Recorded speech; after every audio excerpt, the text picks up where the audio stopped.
ॐ वाङ् मे मनसि प्रतिष्ठिता मनो मे वाचि प्रतिष्ठितम् आविराविर्मयेधि वेदस्समआणिस्तः श्रुतं मे मा प्रहासि अनेनाधीतेनाहोरात्रान् सन्दधामि ऋतं वदिष्यामि सत्यं वदिष्यामि तन्मामवतु तद्भक्तारमवतु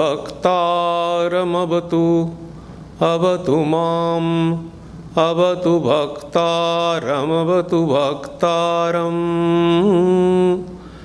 ॐ शान्ति शान्ति शान्तिः हरिः ॐ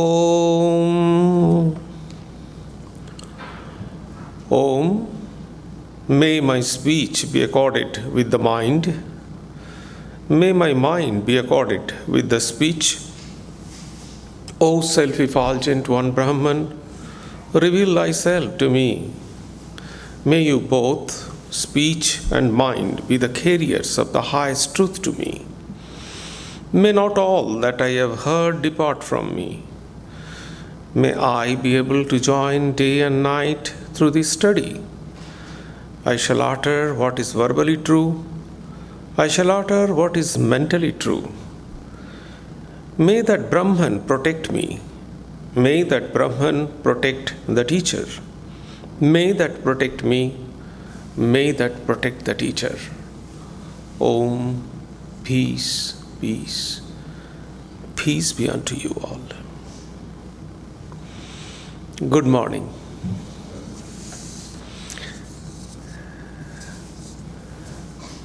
I would like to remind you the same verses.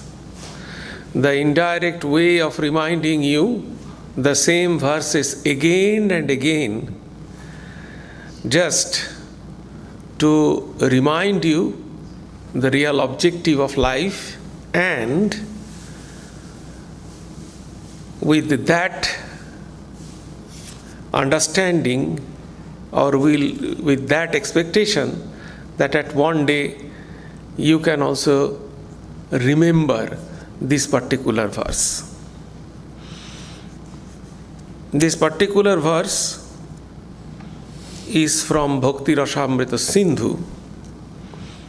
It says, Yadyachita kathalapa rasa pijusavarjitam taddinam durdinam manne meghachanna na durdinam.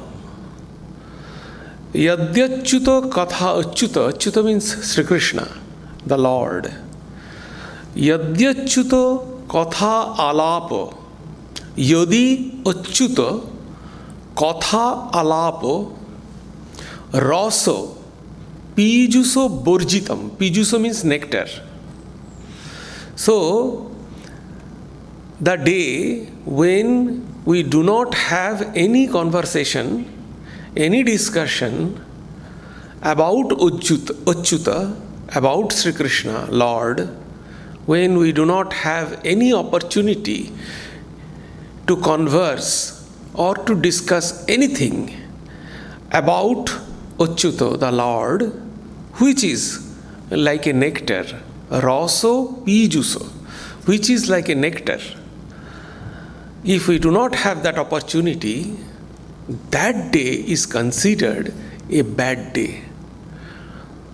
Not meghachanna na durdinam.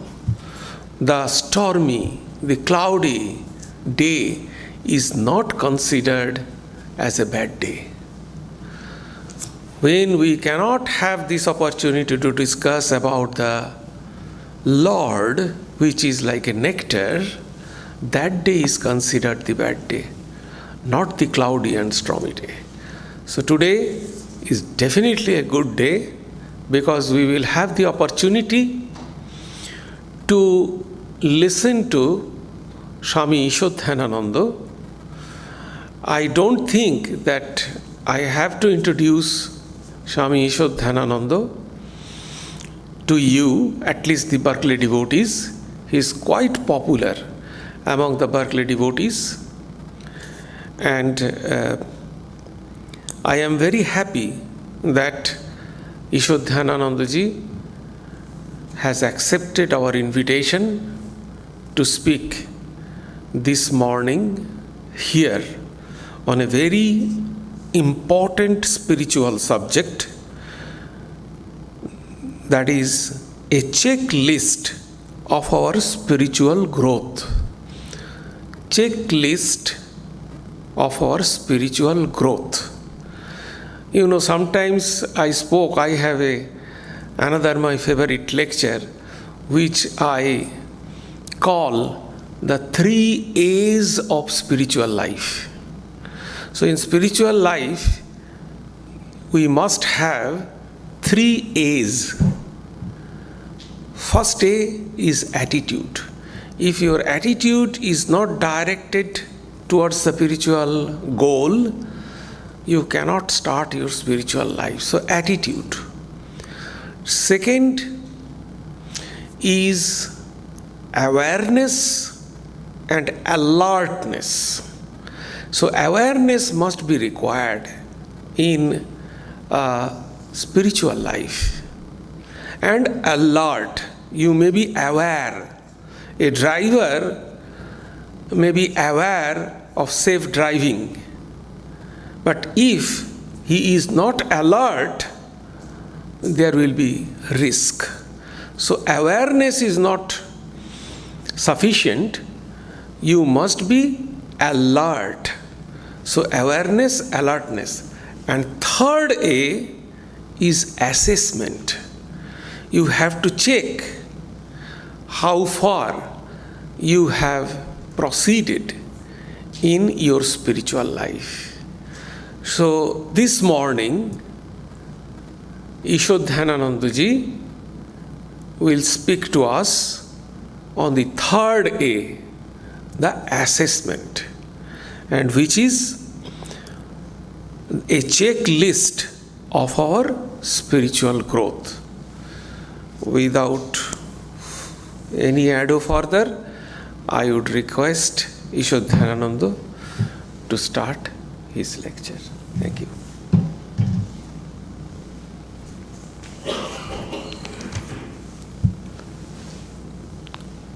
My reverential pranams to Swami Prasanatmananda ji for inviting me and spending a day with him, with his holy company. It's a privilege to be here and talk to you. Most of you are known to me. And good morning, namaste. Swamiji gave a wonderful introduction for my talk. Very often, we, the spiritual aspirants, think, are we progressing? Or is it anything happening due to our spiritual practices? Holy Mother said that 2 horns do not grow on your head when you realize God. Same way, a small horn does not grow in our head when we progress spiritually. So how do we understand that we are progressing spiritually? That's why I think a checklist for our spiritual progress will be helpful. And what I will be sharing with you is already known to you. Probably I will give a few new insights, or in a new perspective, a new light on that. I shall be dwelling on the 12th chapter of the Bhagavad Gita, Bhakti Yoga. Bhakti Yoga. There, Sri Krishna gives 39 traits or virtues we can see in an exemplary devotee. We shall see soon. But before that, we need a bit of context. The context is this. In the Bhagavad Gita, in the 12th chapter, Arjuna asks the question, who is a greater yogi? One who worships a God with form, or one who is devoted to a formless God, attributeless God? Sri Krishna says that a devotee who is devoted to God with form is a greater yogi. Now, Shankaracharya has trouble on commenting upon that. Okay, so Ramanuja's commentary is wonderful for 12th chapter. Ramanuja says, greater yogi means here one who reaches the goal quicker or easily than those who are in the path of wisdom. Why? Sri Krishna himself says there are a few qualities like those who are devoted to the formless God, those who can serve every human being without any distinction. These are the qualifications needed to reach the goal of Jnana Yoga. And it is difficult for those who are attached to their body-mind complex. Okay. Sri Ramakrishna also used to say that in this age when most of us are identified with our body-mind, the path of Jnana Yoga is more difficult than Bhakti Yoga. And Sri Krishna says there are mainly 4 practices. In fact, he gives Arjuna 4 alternatives of practicing Bhakti Yoga. He says first is Chitta Samadhana, that is, be totally absorbed in my thought, in the thought of God's. Absorbed. If you cannot do that, he gives the second alternative, Abhyasa Yoga. Try to practice, try to do japa, try to do meditation, try to do puja, worship. This is Abhyasa. Third, he says, Mat Karma Paramo. Try to do your works related to God. Ramanuja says, works like, activities like, working in a temple, cleaning the temple, making garland for the God, things related to a temple or things are decorating the image, all these come under Mat Karma Paramo. Finally, Sri Krishna says, or whatever you are doing in your day-to-day life, try to offer all of them to me.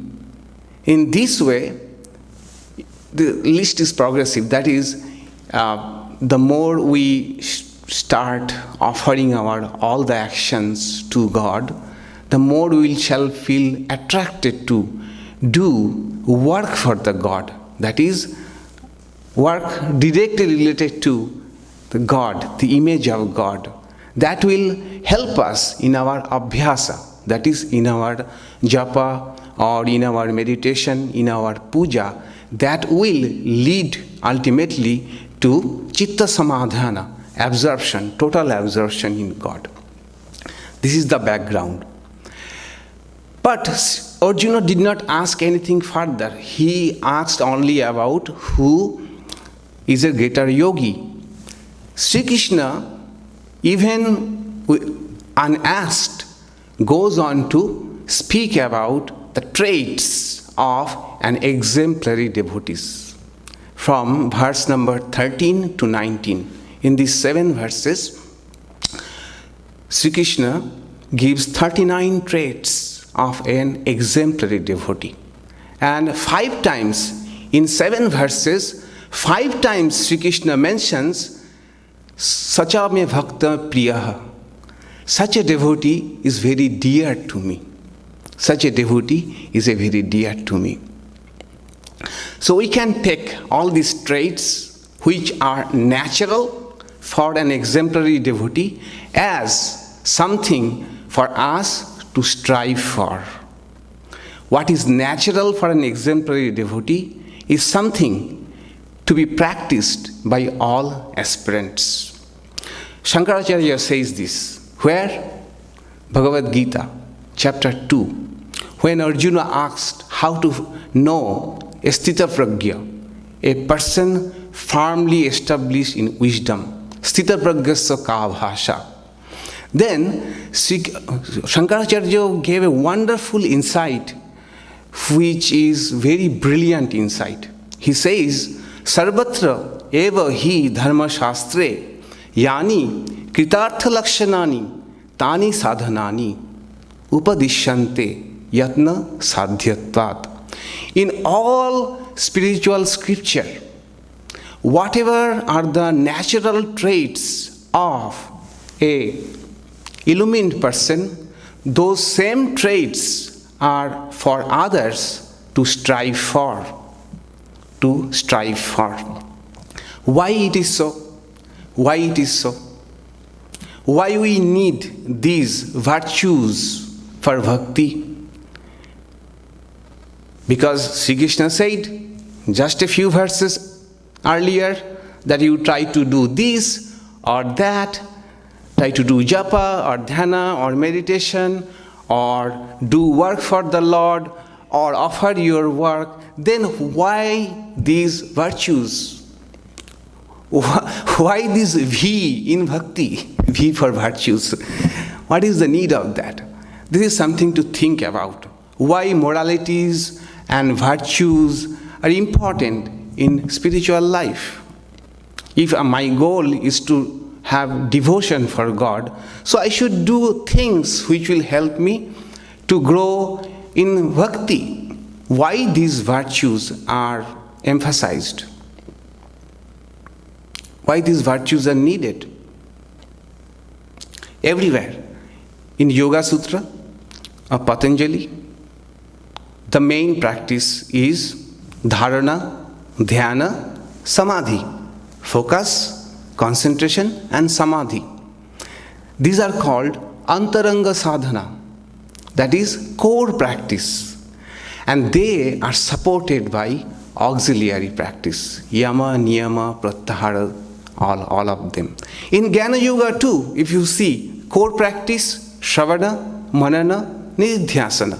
But auxiliary practice, sadhana chatushtaya, viveka, vairagya, all this. So why it is needed? Because the purpose is one. Purpose is this, one purpose only. To the spiritual practices to be effective, we need a focused and a tranquil mind.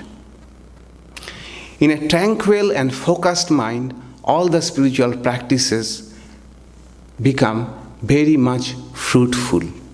So all these auxiliary practices help the mind to become focused as well as tranquil, peaceful. In other words, they call it purity of mind. All these virtues, all these auxiliary practices help to gain the purity and one-pointedness of mind, which help us in our core spiritual practice. Imagine I have sat for japa or meditation, but in my mind what is going on? Who did what kind of wrong to me? What I lost today? What another beautiful car I saw today? And contrary to that, suppose I am sitting here for meditation and mind is tranquil, focused. I have no other thoughts. Now I can do japa or meditation much more purposefully, much more fruitfully. This is the one purpose why these auxiliary practices are needed. In more technical terms, which all of you will identify and understand, that is to make our mind more sattvic. All these practices, virtues that we shall see in a moment, are meant to make our mind sattvic, more sattvic mind, more transparent mind. A transparent mind is the greatest treasure a spiritual aspirant can have. With that kind of mind, any core spiritual practice becomes highly effective. Highly effective. That is why virtues, auxiliary practices are important to support the core practice. And just look at it. We also intuitively understand this, is not it? When we see someone religious but lacking moral virtues, we often say, what kind of religious person that is? Dishonest? Not good in behavior? What is the point of being such religious? That means, in our subconscious mind, we understand a religious person, a bhakta, must also should be moral. Must also should be moral. Is not it? We all understand this. That what kind of, you are saying that person is a great bhakta, but I know the dishonest person. That means we all understand in our heart of heart that to be a good devotee, to be a good spiritual seeker, one also should be having all these moral disciplines. That is the value of these moral disciplines, which is natural for an exemplary devotee, and for us, they have to be practiced. Why they have to be practiced? So that our bhakti practice or jnana yoga practice or yoga practice, whatever practice we do, they become much more effective. That is why we need them. So, 39 traits, but I shall make it easier for you. We can, if we rearrange the verses, we see a broad pattern in them. That all these traits, all these virtues can be categorized under 3 broad divisions, which are also practical for us. Practical for us. What are the divisions? The divisions are like that. How an exemplary devotee behave with us, others. What is their attitude to others? People. Okay, one is people. Number 2, what is their attitude to things, stuff, material things? What is their attitude to them? People, things. Third, circumstances. How they behave in different circumstances. Ups and downs of life. Favorable circumstances, unfavorable circumstances. Praise, criticism. How they deal with them, right? So this, all of us really need to know that, because we need to face people, we have relationship with things, we cannot do away with things, and all of us go through circumstances, favorable, unfavorable. So if we see how an exemplary devotee deal with these 3 things, people, stuff, and circumstances, that will be a lesson for us, is not it? Is not it? So first let us take how we should, what our attitude should be with others. Sri Krishna says, Adhyashta sarva bhutanam maitra karuna evacha. That is an exemplary devotee which is natural for them. Natural for them, why?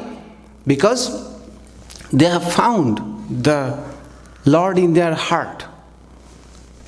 So they are adhyashta, that is, they don't carry hatred in their hearts for anybody. No hatred for anybody. Because an exemplary devotee sees the reflection of God in everybody. I remember someone asked Swami Ishadhyanananda, who was our vice president, and probably some of you know him. He was a stalwart spiritual seeker. And someone asked him that, how can you love so much everybody? So everybody feels that you love them the most. How can you do that? Swami Ishadhyananda said, in every male I see Sri Ramakrishna. In every female I see Sarada Devi. So the natural response is love, nothing but love. So that is for the exemplary devotee. They see their own Lord in everybody. Or the children of the same God, whom to have hatred to. For us, what can we do? What can we learn? We have not that kind of love that we are seeing God everywhere in every being. We can do a few things. For example,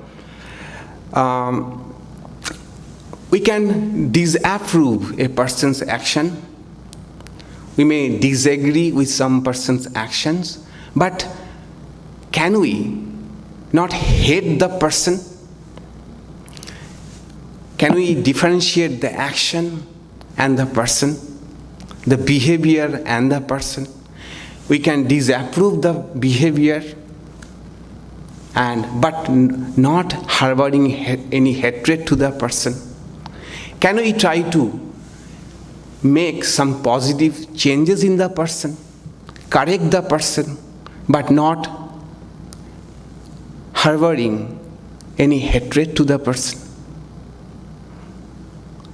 Not an easy thing too, but this is also something to strive for. Because all of us know, carrying hatred in our heart for others is harming us. All of us know that kindergarten story, like the potatoes, how a teacher taught the children the problem of carrying hatred. Nobody knows? Oh, okay. So a teacher wanted to teach the kindergarten students the downside of carrying hatred in their hearts. So she said to the children, tomorrow bring a plastic bag, and as many potatoes, as many people you hate. So if you have 3 people whom you have hatred towards, bring 3 potatoes in that bag and write the name of the person on each potato. Somebody, if you have only 1 person you hate, carry 1 potato bag in the bag and write that person's name. So the children brought the plastic bag with potatoes. Name, someone had 5 potatoes. That kid did not like 5%, had hatred towards 5%. Then the teacher said, so for the next 7 days, carry these potatoes, this plastic bag containing potatoes, wherever you go. All the time. This is your task. Even when you are going to the bathroom, carry these plastic bags. Okay. So, and the children followed the teacher. After a few days, some of the potatoes started smelling, foul smelling, but they had to carry 7 days. And those who had 5 potatoes, the bag was heavy enough and carrying all the time. And after 7 days, the teacher said, the game is over now. How did you feel? The children said, oh, the potatoes started to stink after some days. And someone said, I had too many potatoes to carry. It was so heavy. So the teacher said, the lesson of this game is, as we are carrying hatred in our heart, the smell, who suffer most from the smell? bad smell of hatred, we ourselves. And the more person we have hatred towards, heavier is the bag.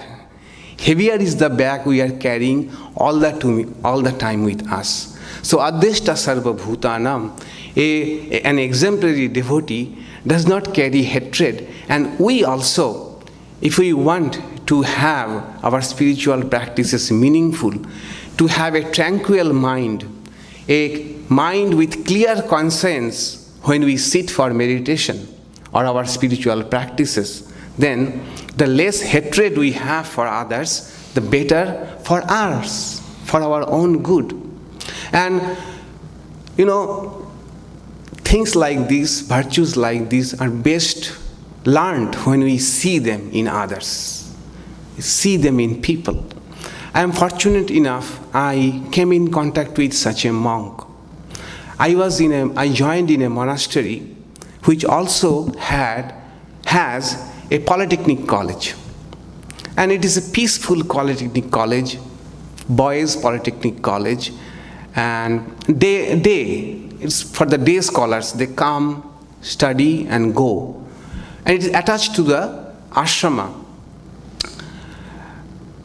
So the college was running smoothly.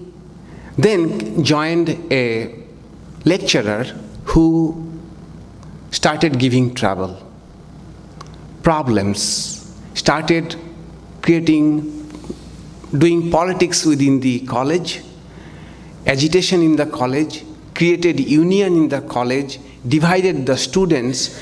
It was unbearable. It reached a moment when they had to take some step against that lecturer. And the Swami in charge of the ashrama is by virtue is also the president of the governing body of the college. So all people were consulted, lawyers were consulted, headquarters were consulted. Then only option was left was to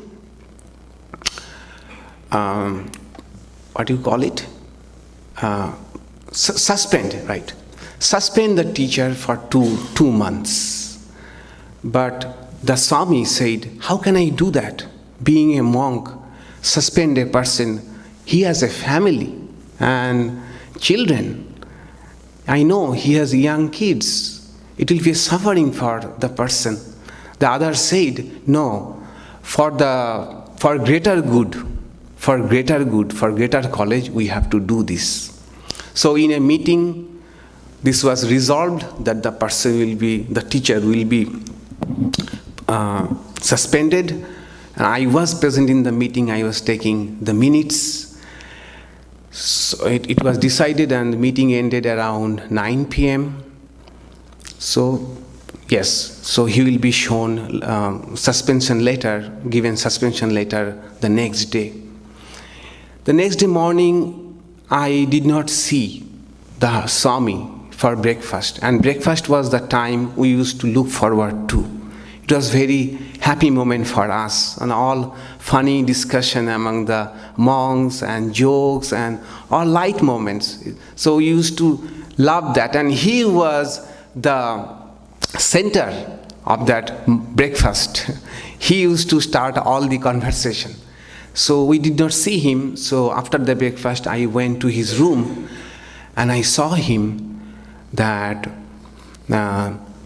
praying and crying. I said, what happened, Swami? He said, the whole night I prayed for the teacher.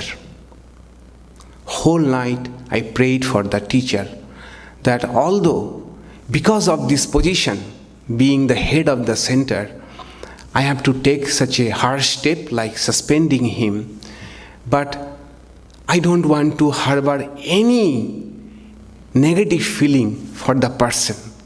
He also has a family. So whole night I prayed to Sri Ramakrishna that no harm fall upon the person and his family. So I understood, Adeshta Sarva Bhutanam. So we can condemn the action of the person and also taking necessary step to correct the person, but inside not harboring any hatred towards that person. So it changed my mind. And then I came to understood what is the source of inner peace in that Swami. What was the source of inner peace? Because no hatred towards anybody. No hatred towards anybody. Sri Krishna says one step further, not only Adveshta, Maitra Karuna. Maitra means friendly. Be friendly with congenial people. And people, difficult people, have karuna, have compassion for them. That is the only attitude you can have to keep your heart clean. Difficult people, otherwise, what kind of? Will be intolerant to them. Intolerant to them. And that, in turn, will only make our mind impure, will only interfere with our own spiritual progress. We find a similar sutra, aphorism, in Yoga Sutra. Maitri, Karuna, Mudita, Upekshanam, Sukha, Dukha, Punna, Apunna Vishayanam, Abhyasat, Chitta Prasadanam. That is, how one can have a tranquil mind if someone be friendly with good people, and with difficult people, they are those who are suffering, have compassion for them. Those who are congenial, be friendly to them, and those who are difficult people, be indifferent to them. Indifferent to them, have equanimity to them. Vachaspati Mishra gives a wonderful commentary on this particular aphorism. He says that our natural response when we see some people happy, progressing, is envy. If somebody is progressing too much, too happy, we may become envious, which is a sign of rajas or tamas. Somebody who is a difficult person, we become intolerant or try to do harm to the person, rajasic or tamasic vritti.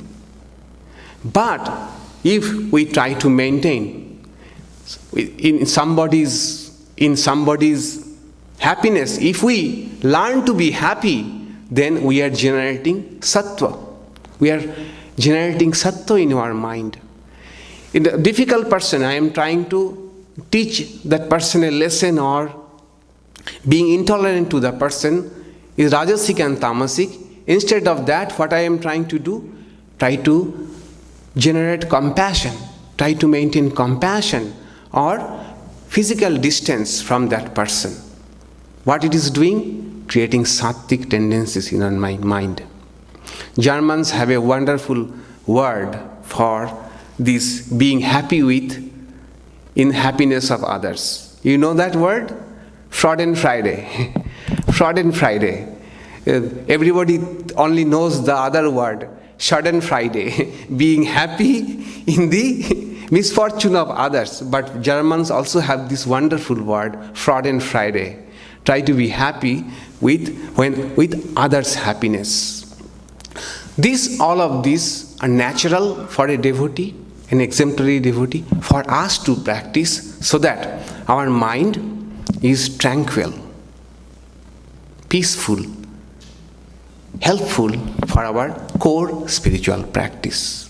And all of this culminate into a quality, a trait, which is mentioned only in the 12th chapter of Bhagavad Gita. In fact, this trait cannot be found in any other spiritual literature of the world. The trait of an exemplary devotee. Swami Bhuteshanandaji, when monks used to ask him how to recognize an advanced spiritual seeker, he said, this is the true characteristic of an advanced spiritual seeker. What is that? All these practices that I mentioned, Adveshta, Maitri, Karuna, all of these culminate into this trait, which is a checklist, sure checklist for our progress. What is that? Yasmat na uddvijete loko Lokat na uddijite cha yaha. One who does not give trouble to anybody, one who does not agitate anybody, at the same time is not agitated, is not disturbed by anyone. These two combinations. Neither I give any trouble to anybody, nor anybody can disturb me. Okay, so while dealing with others, I am very sensitive to the others' feelings, others' understanding, like a flower. Like a flower, I am to others. But when others are giving me trouble, I am like a rock. I can absorb all the shocks, all the troubles, all the difficulties people are trying to give me, but I am not agitated at all. I am not agitated. Imagine the state of mind. Not only I am not giving any trouble, but you also have no power to give me trouble. What a freedom. You can do many things, but I will not be troubled. I will not be troubled. I will not be stressed by your behavior. What a balance of mind. What a balance of mind. In fact, Madhusudan Saraswati, in his commentary of Bhagavad Gita, he says this is a characteristic of Paramhamsa Sannyasi. Paramhamsa Sannyasi. A sannyasi of highest qualifications. Paramhamsa Adhishta, he does not give trouble to anybody. Abhaya Sarvabhuta. Does not give trouble to anybody, at the same time not being troubled by others. An exemplary devotee, how they can do it? Because same way, they see the same God in everyone, so they don't want to give trouble to others. At the same time, they have this firm foundation of their Lord, the firm foundation, the firm center of gravity, if we say, inside, so that they are not troubled by others' behavior so much. Jasmat na udvijito leke, lokat na udvidijityaha. We had a Swami Ishadhyanananda ji in Sacramento. So all his devotees, all his disciples tell me the same thing, that the Swami was extremely gentle and sensitive to others. Extremely sensitive and gentle to others. Very compassionate, never did speak a harsh word to anybody. At the same time, others say, we have seen many people trying to give trouble to the Swami, but they could not. Swami was unaffected by all of this. I say, this is the thing Bhagavad Gita is telling. It's a flower to others, but to others, I am a rock. When they are trying to give me trouble, rock you may say, or you may say a sponge which can absorb. It's a better way of telling, I think. You can absorb all the shocks you are giving me, knowingly, unknowingly. I can absorb that. And that is why Ishadhyanananda ji said that this is a telltale sign of an advanced spiritual seeker. Advanced spiritual seeker. All this come from practice of not harboring hatred, having friendliness, and being compassionate, or being, if too difficult a person, try to be indifferent to the person, try to have physical distance from the person, but not harbor hatred towards that person. So this is how they deal with people. Okay, now I probably spent too much of time on this issue, but I think this is very important, especially if we forget everything, but remember this particular phrase, that what a wonderful state of mind. I am not giving trouble to anybody and also not being troubled by anybody. Just imagine, keep this state of mind. What a wonderful state of mind that is. Second, how they deal with things, stuff. Contentment, santosha. Santushto satatam yogi. then santushto yeno kenachit. That is, they are happy with anything. Happy in every circumstances, everything. They are contented. How they can do it, how we can do it, we understand exemplary devotee. They have found God within. Love of God is of so much valuable a thing, so much joyous a thing, other things really don't matter much. For us, what we can do? One thing we can do, if we lower our expectations. If we try to, and it is something which can be practiced. It's a muscle which can be improved with practice. That is, try to be satisfied easily. Try to be happy with the basic things. With the basic things. Ask, what are the basic things I am looking for? Try to be happy with that. You know why we love vacation? Because when we go to vacation, we are not expecting many things. Our expectation is not too much about the place. Start staying in that place, after 7 days you will start. Probably this lawn requires weeding. Probably this loggia requires a bit of more repair. The paint is probably not good enough.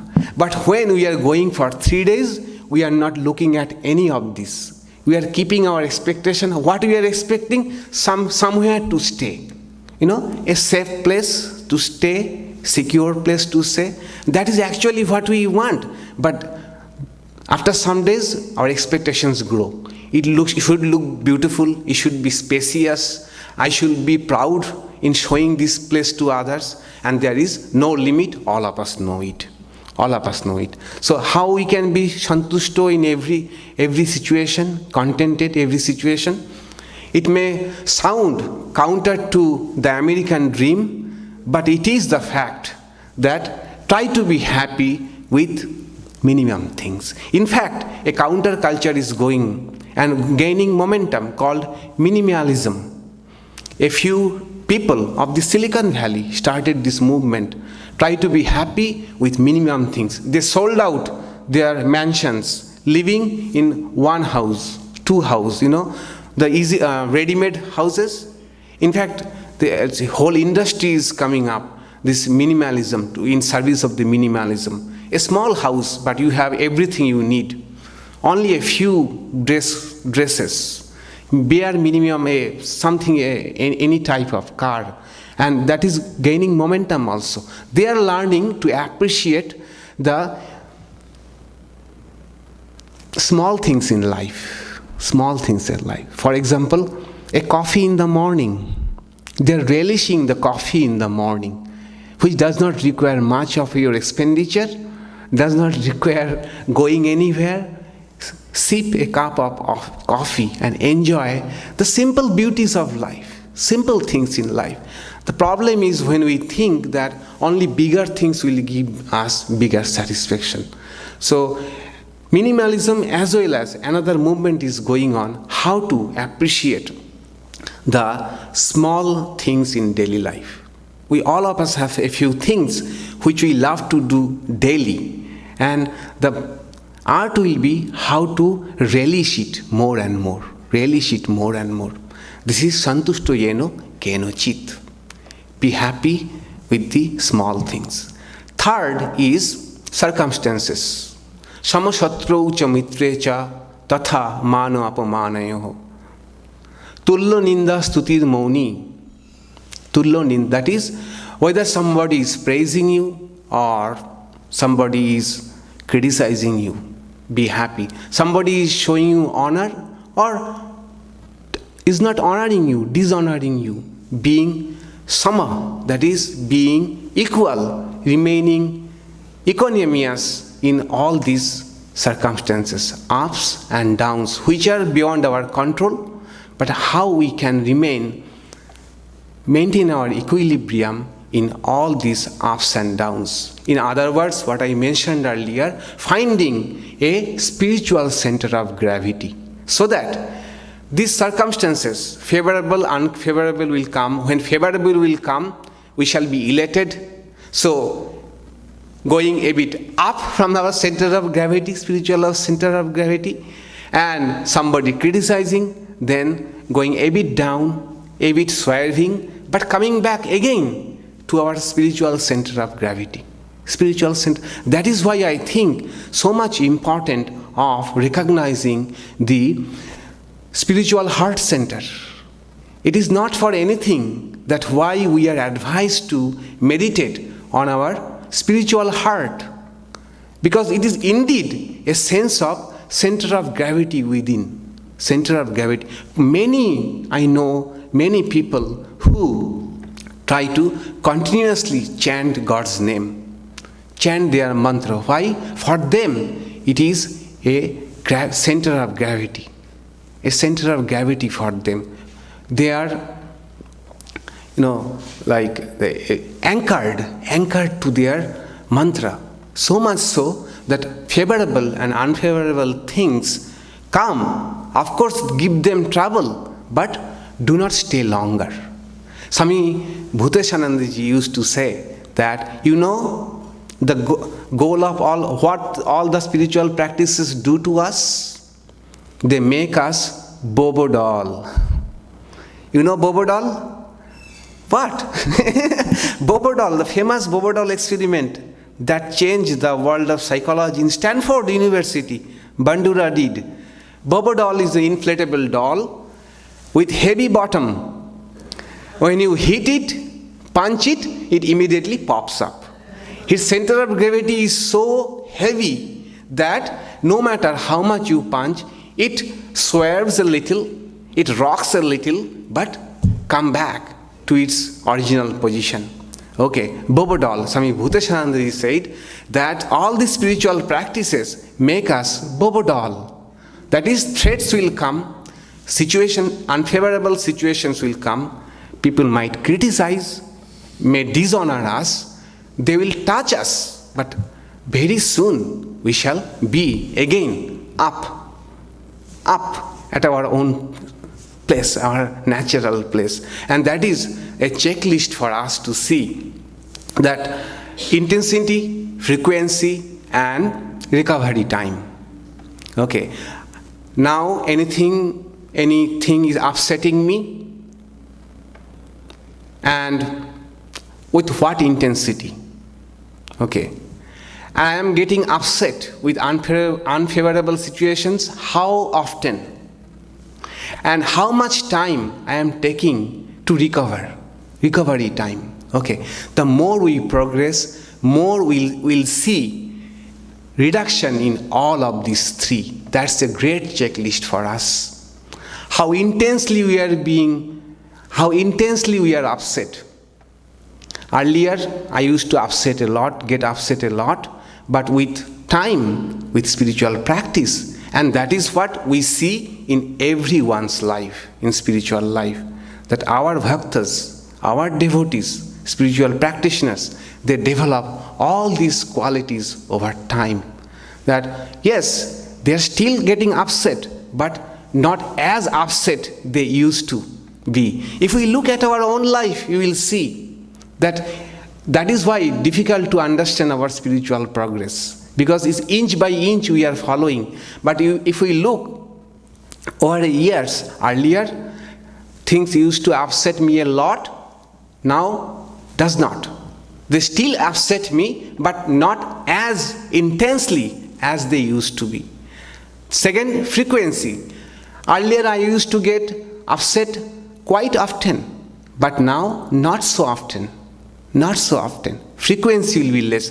Third, recovery time. Earlier, it used to take me for a day, for hours to come back to my equilibrium. Now it takes a few minutes. A few minutes. It comes, shake me, in a few minutes I am back to my normal state. Right? So that is a checklist. So three things we checklist. One is our dealing with people, our dealing with stuff, material things, and how we deal with our circumstances. Examples help, and you know what? All the examples, if you want to see, look at Holy Mother's life. Holy Mother Sarada Devi's life. People, good people, people who are worshipping Mother. At the same time, there are people not nice to Mother and giving trouble to Mother. Look at Holy Mother, equal to all of them. Equal to all of them. Not a displeasure to anybody. Adhyashta sarva bhutanam maitri karuna evacha. Stuff, things. She was in, at times when she had everything, and even times when she did not have anything. I especially remember, last Sunday I spoke about this incident, that when after passing away of Sri Ramakrishna, Holy Mother had great financial constraint. Great financial constraint. She was not having even full meal. At that time, she went for a pilgrimage to South India. And in one of the temples, after visiting the temple, she was taken by the escort, sent by the king to go to the store. Holy Mother went along with Radhu, and the store, guess what? Full of jewels, diamonds, golds, and very many valuable jewels. And the escort said that king has requested you to take anything from here. Take any jewel from here. Holy Mother, nonchalantly, she says, I don't need anything. She did not take a second to think, should I take? Should I take? Everything was just for her asking.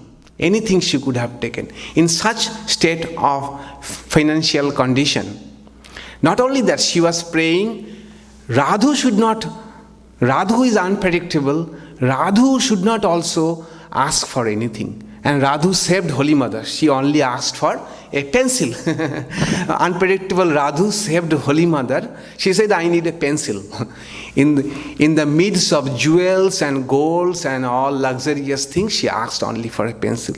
So things, stuff, Holy Mother, equal. Santushto yeno keno chit. Third, circumstances, praise, criticism, favorable circumstances, unfavorable. Holy Mother always was in her own center of gravity, spiritual center of gravity. So how can we? It is not easy. What I told today, these are not easy things to practice, surely. But even if we make little progress in them, so wonderful things to do. Wonderful. How can we do it? That is the reason our novices, those who join, they are told to memorize these verses. Memorize these verses. You chant these verses often and often, so that these qualities percolate into the subconscious of your mind. Chant it often and often, memorize it. You are driving, chant these things. Imagine the state of a person. Or I sometimes think that it is wonderful in meditation to imagine that as if where I am such a person who does not hate anybody. Imagine you yourself is such a person. You yourself such a devotee who does not hate anybody, who is friendly to everybody, who has compassion, who is happy at any circumstances, and who is not much affected by ups and downs of your life. Imagine yourself such a devotee. You will see these qualities will slowly become part of you, part of us, if we can do that. And finally, pray to God that we can have little bit of these qualities in us. What are the three qualities? I will make it super easy for you to remember. Gentleness with others, but at the same time, having the capacity to absorb shocks from others. Gentleness. You remember gentleness to others. Number 2, contentment. Try to be content with little things, small things, basic minimum things. Third, center of gravity. Center of gravity. Spiritual center of gravity. And one thing more is, these practices and bhakti core practices, they are complementary to each other. As we develop these qualities, so also they help in bhakti. And also, bhakti practices, as we grow in bhakti, these practices become easier. They are complementary to each other. In other words, to grow a wonderful flower of bhakti, fragrant flower of bhakti, we not only need to take care of the plant itself, as well as the ground, the weeds, right? So these virtues are like carrying the plant around the plant, so that ultimately, maybe we may not have too big a flower like an exemplary devotee, too fragrant a flower, but definitely we can have a bigger flower, a more fragrant flower than we are having. We pray to Sri Ramakrishna, Holy Mother, and Swami Vivekananda that they endow us with these qualities which may serve in our life as checklist for our spiritual progress. Om Shanti Shanti Shanti. Harihi Om Tat Sat. Sri Ramakrishna Arpanamastu. Om. Peace, peace, peace, peace be unto all. May this work be offered to Sri Ramakrishna. I can take questions if you have, or if you are welcome to share any related ideas that comes to your mind.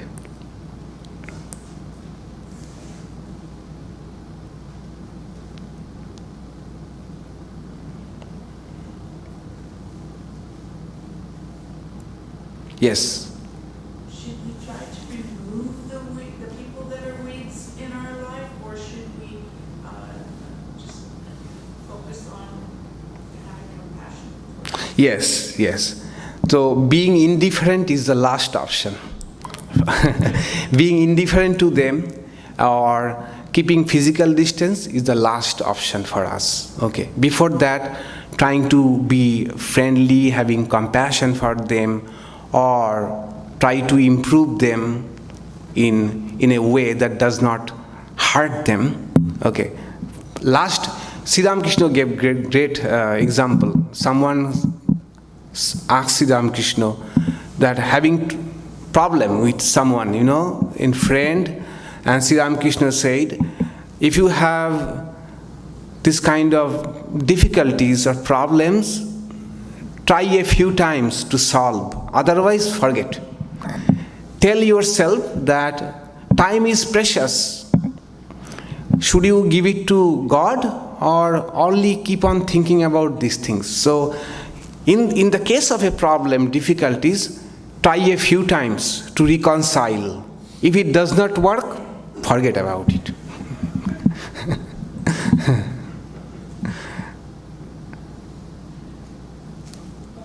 What are some techniques to, I think we know in our minds that we should be calm to face criticism, but when it comes, what can we do to maintain that calmness? Are there any specific things? As I told you, I know some people do japa and try to hear the sound of the mantra. Not only doing japa, they are intent on hearing the sound that is coming from the japa. That serves as an anchor for them. That is one of the, I think, most popular among the devotees, to be anchored, to keep oneself grounded or calm.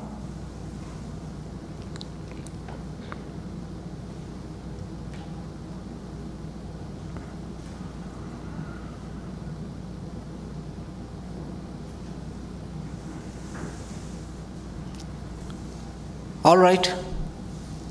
Thank you so much. Should I come down, Maharaj, to greet them or what? Okay. You have announcements too. Okay.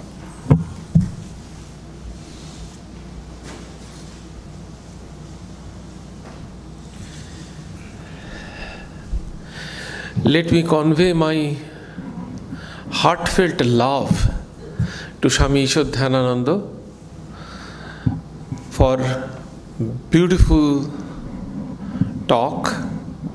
Beautifully he summarized the 12th chapter of Bhagavad Gita, and in this way indirectly you came to know what is the content of the 12th chapter of Bhagavad Gita and what is the essence of the 12th chapter of Bhagavad Gita, which is called Bhakti Yoga.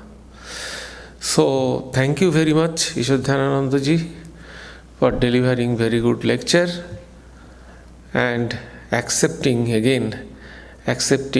our invitation.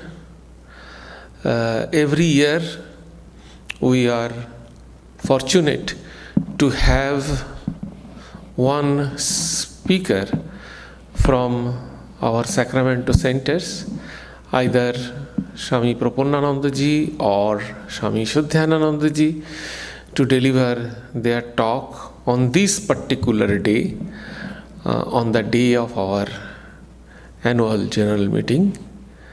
So thank you again. Let me peace chant. Om Sarve Bhavantu Sukhinah, Sarve Santu Niramaya, Sarve Bhadrani Pashyantu, Ma Kaschid Dukkhamapnuvat, Sarvastarotu Durgani, Sarvo Bhadrani Pashyatu, Sarva Sadbuddhimapnotu, Sarva Sarvatranandatu, Durjana Sajjano Bhuyat, Sajjana Shantimapnuat, Shantamuccheti Bandhebhyo, Muktaschanyan Vimochayet. May all be happy, may all enjoy good health, may all see happy events, may all be freed from miseries, may all be freed from dangers, may all realize what is good, may all be actuated by noble thoughts, may all rejoice everywhere, may the wicked become virtuous, may the virtuous attain tranquility, may the tranquil be free from bondages, may the freed make others free, may the Supreme Spirit, the presiding deity of all sacred activities, be satisfied, for he being pleased, the whole universe feels satisfied. Om peace, peace. Peace be unto you all. We have some announcements. Next Sunday, we will have Sunday morning talk at 11 o'clock in this hall. Swami Prasannatmananda will deliver the talk. The title is Transforming Power in Work. Transforming Power in Work. And this evening we don't have any event in our San Jose Center, and we will have the 84th annual general meeting. As usual, tea and coffee will be served in the Ishadhyanananda hall, which will be followed by Prasad luncheon. You all are requested to join. Thank you.